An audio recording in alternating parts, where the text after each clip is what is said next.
Cool. So I'm here with Katie Dominguez. Did I say that right? Yeah, you Dominguez? did. Good job. Cool. All right. So I'm here with Katie. I'm really excited for our conversation today because I feel like we've been two ships passing in the night for so Hmm. long because we've been on friends on Facebook for and Instagram for probably years at this point. Yeah. I think no, no idea how I found you, but somehow I added you at some point along my entrepreneurial path of trying to find CrossFitters.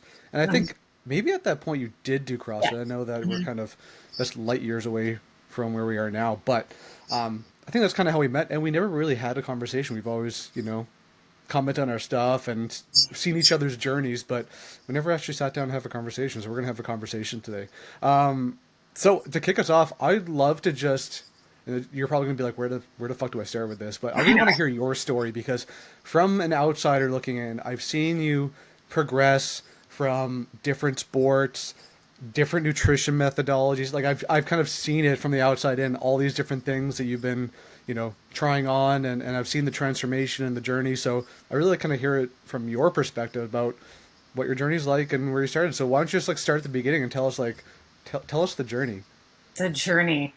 I mean, I feel like the journey starts back when I was young, right? I've always been involved in sports. I came from a household that, played classic soccer and always was doing something. I was a very active kid. But I also came from a household that, like, didn't have the best relationship with food surrounding it. My mom struggled with weight all of her life, and that kind of trickled down into me and kind of just seeing that. And I think my mom meant well. She was a good mom, but I think her own insecurities kind of impacted me. And so, Do you have siblings?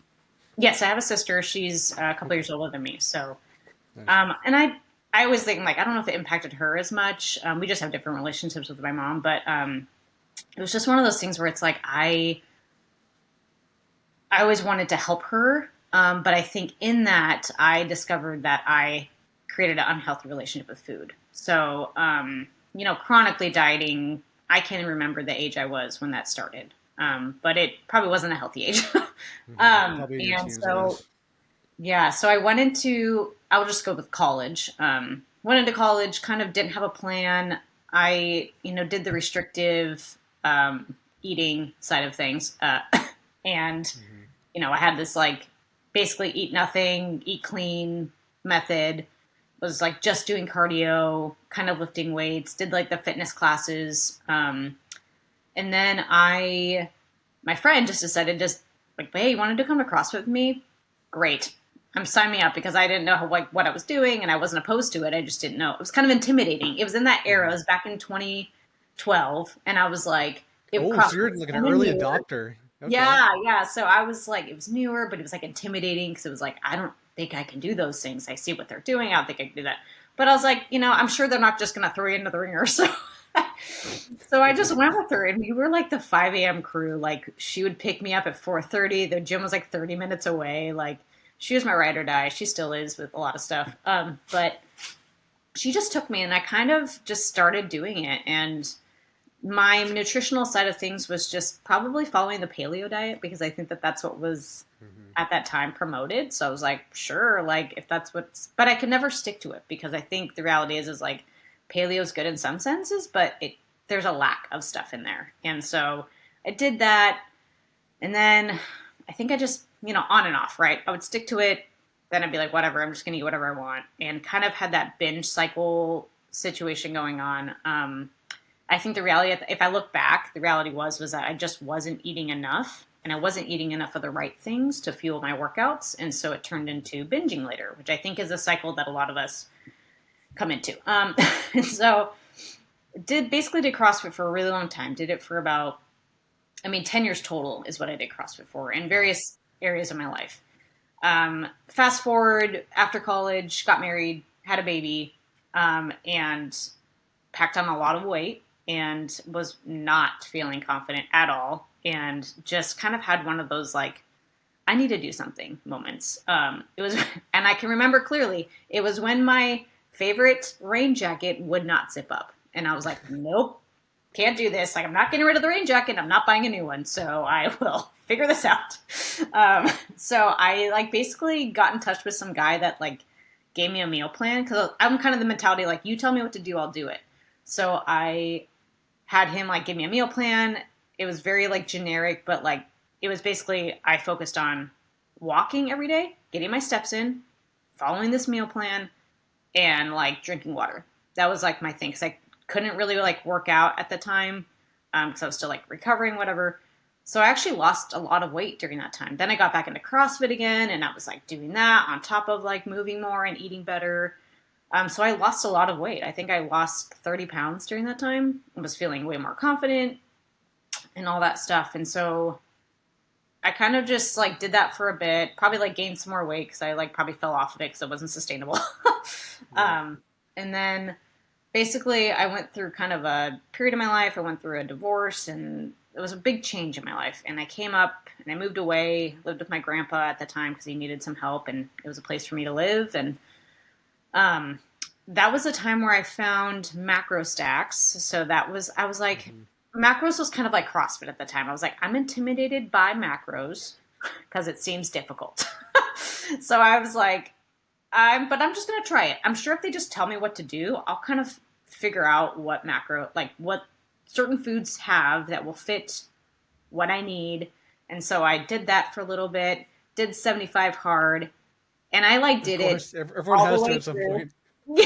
Yeah, it's like did it all the way through. It was like the leanest I've ever been because I did macros at that time. I was doing CrossFit, 2 workouts a day. So I was like CrossFit walks, like all the kind of stuff. And so that was you probably. I think that's where we met was macro stacks, and you saw my journey at that time where I'd like I think post so. Yeah. like before and afters of like day 75 hard and all that kind of stuff.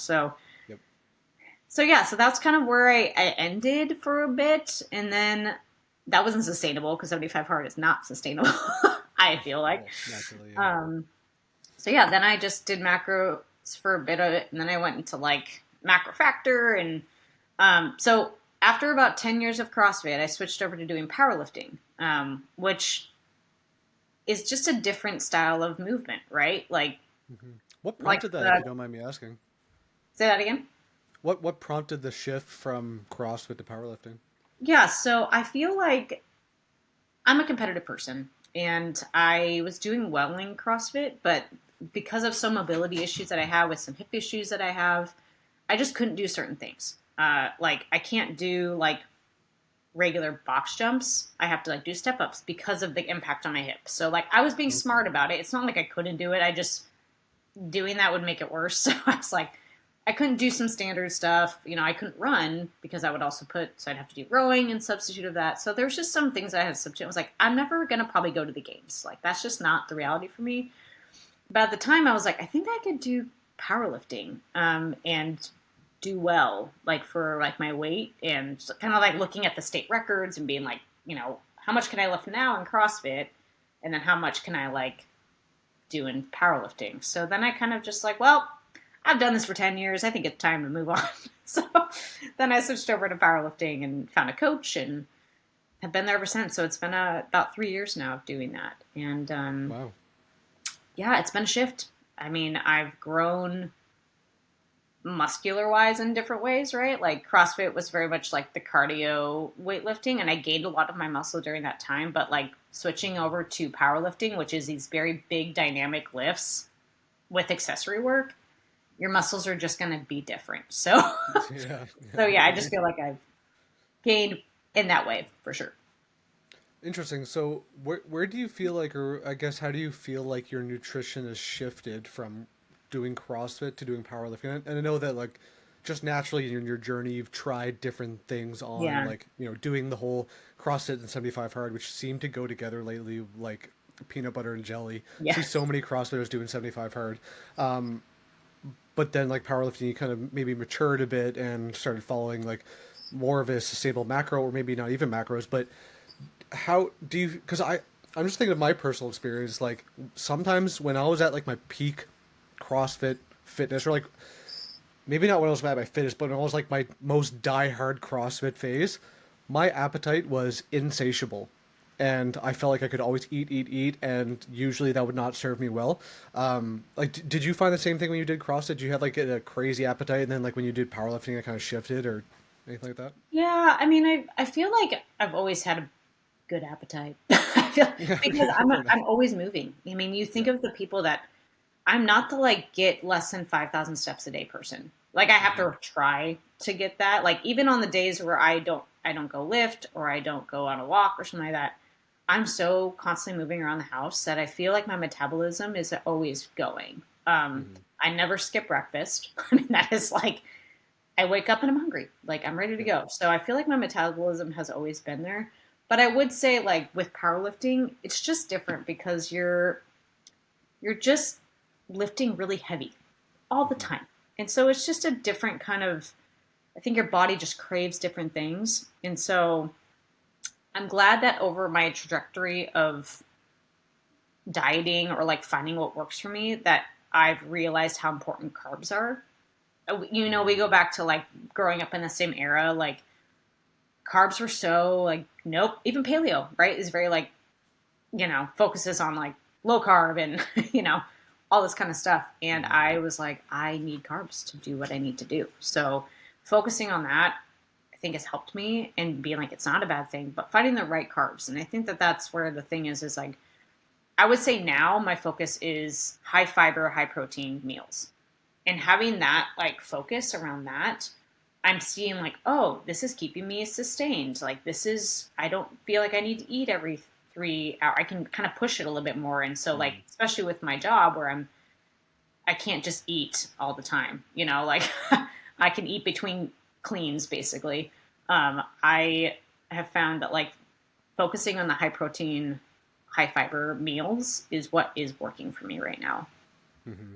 Especially if I can find those things in like a clean form, right? Like so, for example, like my breakfast kind of shifts between a oatmeal with some chia seeds and walnuts and like a berry situation, or it's going to be sweet potatoes, uh, black beans and eggs. Like those two meals work for me. So, and I don't like to just be like, I don't like to follow recipes. I'm just kind of like, I need it simple. I need to Yep. just be able to buy like the ingredients and put them together. So that's kind Mm-hmm. of my focus right now. And I feel like it's working, but I do have to definitely kind of use some mind hacks for myself when I'm feeling the cravings coming on. Like Mm-hmm. one thing that this is kind of, I don't know if it's sad, but maybe smart. I put into chat GPT, how do you not self sabotage your progress when on like a weight loss journey? Like, because I feel like that's what I was doing. It was like I Mm-hmm. would like lose the weight and then be like, screw it, and then like go do something else. I'm like, how do you not do that? And one of the suggestions they give you is like, ask yourself the question, is this a logical response or is this an emotional response? So, like, say I'm like, man, I really want to go to the store and get a. Actually, my thing was like I like a cookie sandwich that had like whipped cream in it. It's so good and it's like Okay. so cheap. I just always want it. It's right down the road, dang it. So I'd be like, I'd kind of tell myself like, oh, I deserve that. Like, go get that. And I'd have to kind of take that step back and just ask the question: is this an emotional response or a logical one? And 10 times, like 9 out of 10 times, it's an emotional response. Mm-hmm. I would say the logical response is usually when it's like a planned event, right? Like we are going to get ice cream as a family. Like that is like that's logical to me. It's not emotional. Like whatever, screw it. I'm just going to go do it. So Mm-hmm. that's the tool that I've been using to kind of help myself do that.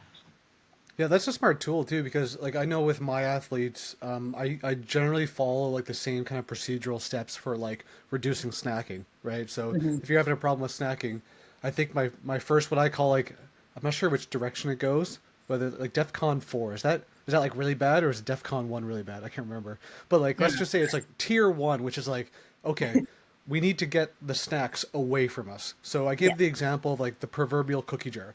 If we have the cookie jar on the counter, what's going to happen?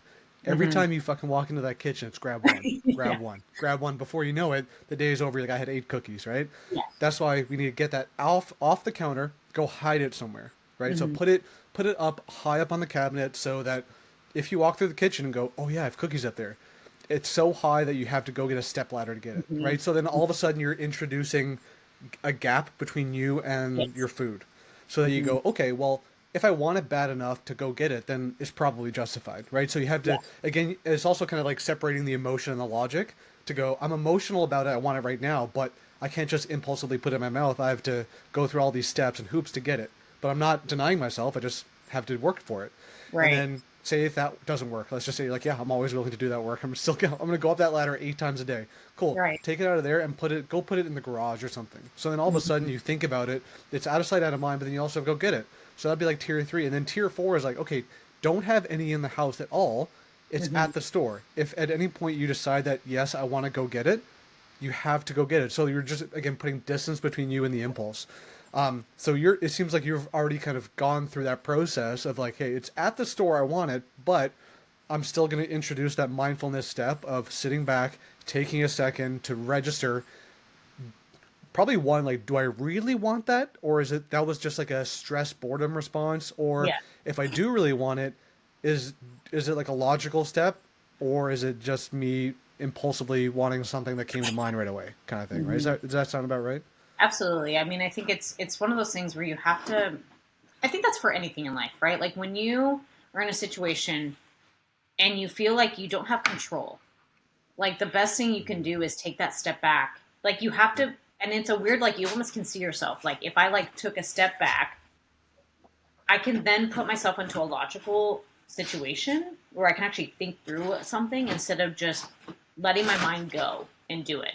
And that's kind of what I've had to do. I mean, the sad part is that I'm like, shoot, it's at the store. Okay, let's go. Like that's not going to stop me go get the thing.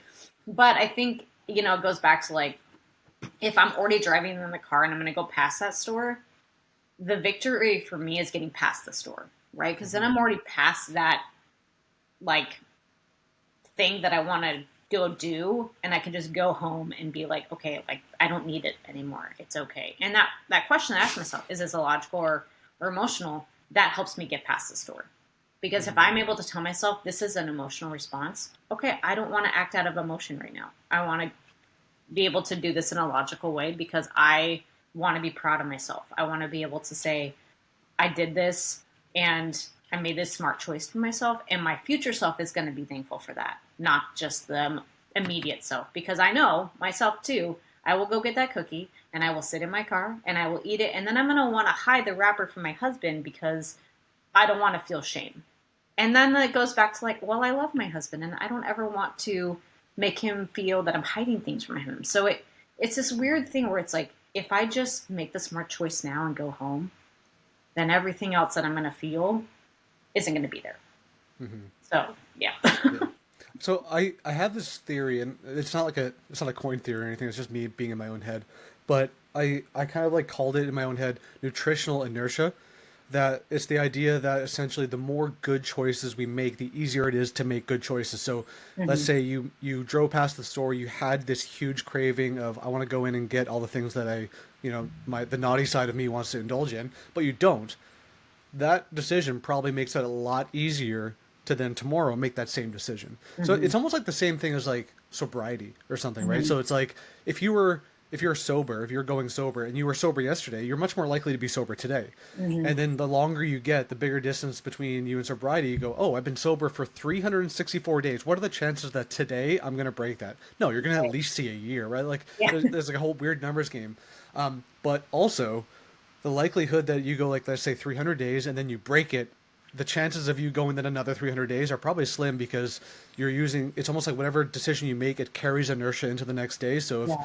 yesterday you did give in and went to the store and you got that cookie cream filled thing or whatever, and then you pass it by today and have that same feeling, chances are that maybe you probably I already screwed up and had that yesterday, therefore I'm just gonna have it today because I can always start tomorrow. Do you Right. feel like you kind of have that weird thing going on as well? Oh, yeah. I mean, sign me up for a star chart and I will win. Like, there is something to me about like seeing progress like that. Like, I even like, so one of the things that I did when I was doing and you probably, I think I posted about this in macro stacks, was I would print out a calendar and I would, on in the calendar, I would write down my weight. I would track my weight every single day, which I think, like, people have their kind of thing about the scale. To me, I think I've come to a place where it's data, not worth. And I think that that's a really hard thing for a lot of people to come to. But once you're past the worth part and you get it into a data thing, it can be really helpful. But I would write down my weight and I would write down my steps, and because they would help me see okay, like I was being consistent. Granted, you can use an app for that. I'm a pen and like paper person. Like I need to see it and I need to write it down with my physical hand, because then it kind of helps like reinforce that thing. So if I followed my macros for that day, I would highlight the box in green. If I didn't and like just kind of went off the road, I would do it in like a pink. But basically, I would want to see in that month, did I have more green boxes than the pink ones? Because this isn't about perfection, right? We're not going into this being like every single day I'm going to follow my plan and life isn't going to get in the way. That's just not reality. So if we have like come from a reality perspective, it's like I just want to see more green because the green is going to get you to the goals that you want to have. And like the pink ones, whatever, just justify it that you had fun and move on. But one thing I wanted to see too is that there wasn't going to be two, actually even, well, two is fine, more than three pink boxes in a row. Because to me, it's like you have your 1 or 2 days, but when you see that you're having weeks of the pink boxes, to me, that was saying like, you're giving up on yourself. Like you're basically, you're not following the plan anymore. Like, but if I saw more green, I'd be like, look at me, I'm doing good. And that momentum, like you were talking about, it reinforced to me that I was taking care of myself. And I think that that's the important thing for people to see. Yeah. It also tells a story as well because, you and I both understand that I think it all depends on the context. So like for example, if you saw weeks of that pink, pink blocks, and let's say looking back you're like, "Oh yeah, but I was also deathly ill, Mm-hmm. my family member was in the hospital, I had a leaky roof," or like all these things that are like, "Okay, well, life was like basically fighting against me."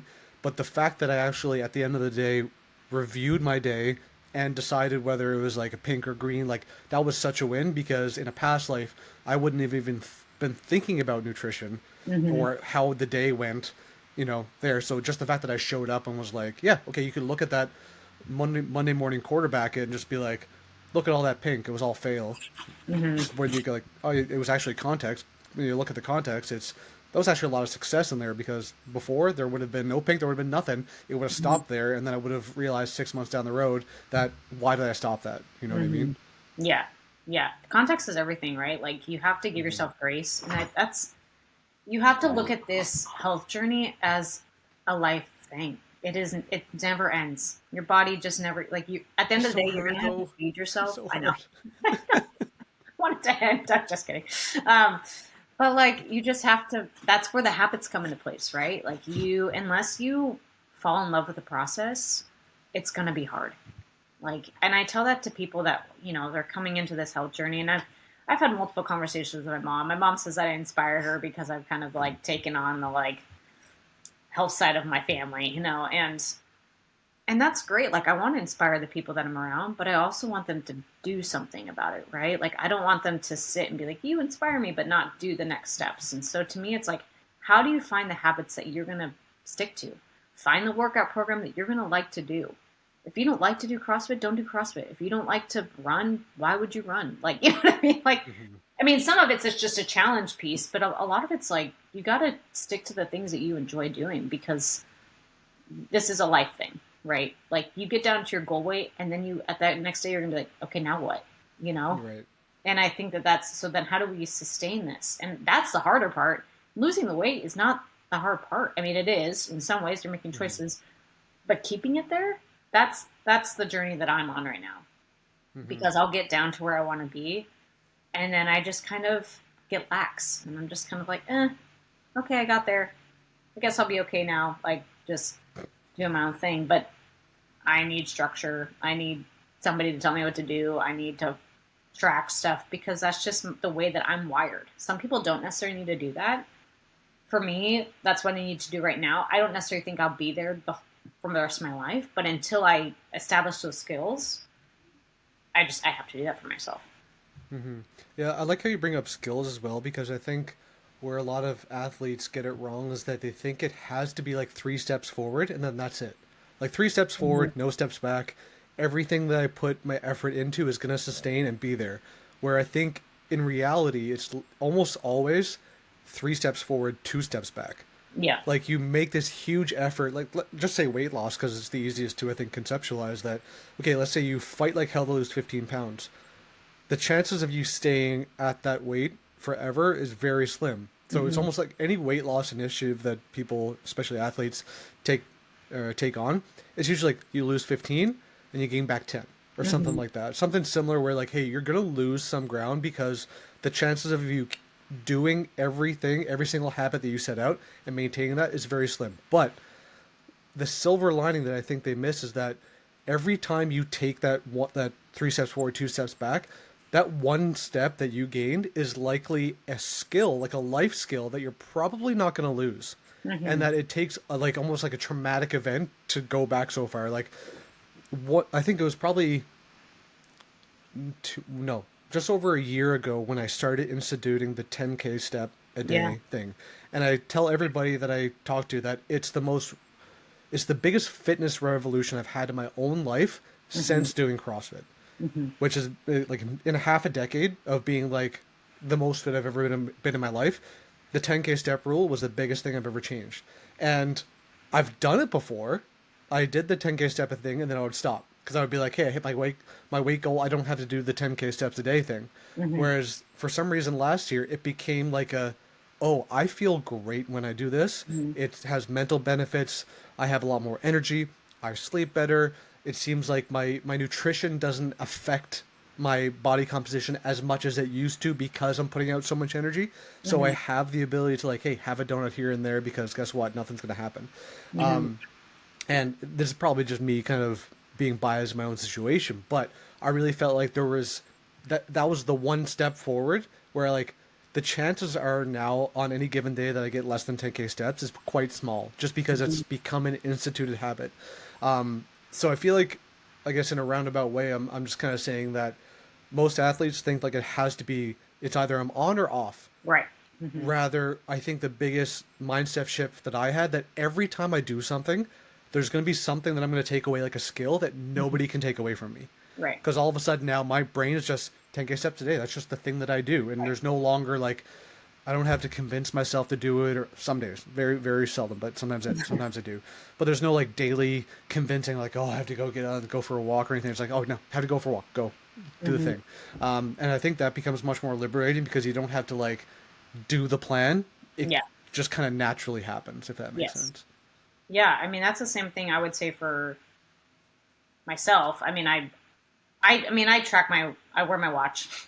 I'm always checking my steps. At the end of the day, I'll be like, how many steps did I get today? Oh, 15,000. Yeah, that makes sense because I did 2 cleans and I went out, I can kind of, do that. And, but I think for me, it's like, I'm a very like committed person. Like, so when it comes to like, I have a coach for my powerlifting, right? He gives me the like 4 days of workouts that I do.